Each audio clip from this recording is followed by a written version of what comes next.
আজ তোমাদের জন্য একটা স্পেশাল রেসিপি নিয়ে হাজির হয়েছি। এটা একটা মিষ্টির রেসিপি, আর তোমরা এই রেসিপি কোনোদিন এর আগে খেয়েছো কি না সেটা কিন্তু কমেন্ট করে জানিয়ে যাবে। তো দেখো, চলো রেসিপি শুরু করা যাক। তো প্রথমেই নিয়েছি লাচ্চা সিমুই, নিয়ে সেটাকে আমি তাওয়াতে মানে শুকনো খোলাতে ভালো করে লাল লাল করে ভেজে নেবো।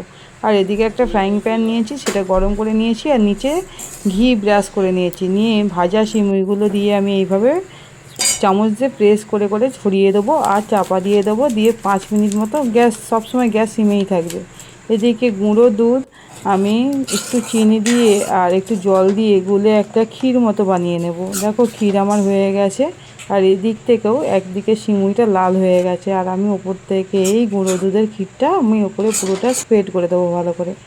যখন স্প্রেড করা হয়ে গেছে, এর ওপরে আমি বাকি ভেজে রাখা সিমুইটা দেবো, দিয়ে হাত দিয়ে ভালো করে চেপে দেবো, ভালো করে চেপে প্রেস করে দেবো। দিয়ে আবারও আমি 5 মিনিট রেখে এইদিকে দেখো একটা চাটুর মধ্যে আমি উল্টে নিয়ে এসি। ওইটা সেমভাবেও আমি চাটুটা 5 মিনিট মতো গরম করব, আর নিচের দিকটাও লাল করে নেবো। নিচের দিকটা দেখানো হচ্ছে না, আমি একটু চিনি শিরা, পাতলা শিরা, খুব ঘন শিরা না, চিনি শিরা করে রাখা ছিল, সেটাই আমি ওপর থেকে দিয়ে দেবো।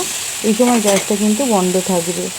আর এইভাবে একদম তৈরি হয়ে যাবে খুব সুন্দর একটা টেস্টি রেসিপি। তোমরা এইভাবে করে নিতে পারো আর করে খেয়ে দেখতে পারো কেমন লাগে। ভীষণই সুন্দর হয়। তো রেসিপি তোমাদের কেমন লাগলো জানিও কিন্তু।